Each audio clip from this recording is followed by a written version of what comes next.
আওয়ামী লীগের প্রধানমন্ত্রীর দেশ থেকে পালানোর মধ্য দিয়ে বাংলাদেশের যারা শাসন করবে তাদের একটি মেসেজ, সেটা হলো জনগণের বিরুদ্ধে অবস্থান নিয়ে যত বড় শক্তিশালী হোক ক্ষমতায় থাকা যায় না। আজকে এই সরকারের পতনের পরে মোহতারাম আমির আমাদের মুক্তিগামী শান্তিগামী জনতার নয়নমণি পীর সাহেব চরমোনায় 9টি দাবি করেছেন। 2টি দাবি ইতিমধ্যে পূরণ হয়েছে।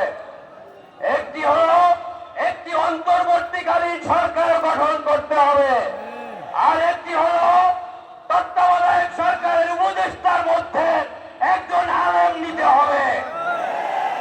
2টি দাবি পূরণ হয়েছে, বাকি 7টি দাবি।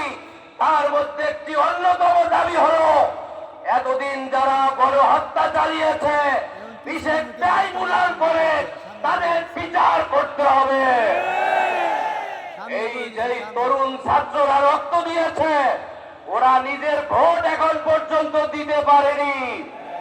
কাজেই নিজের ভোট নিজে দিতে পারে সেই পরিবেশ তৈরি করতে হবে।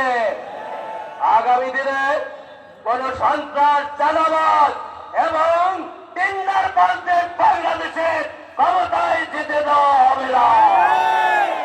সকলকে ধন্যবাদ জানিয়ে শেষ করছি।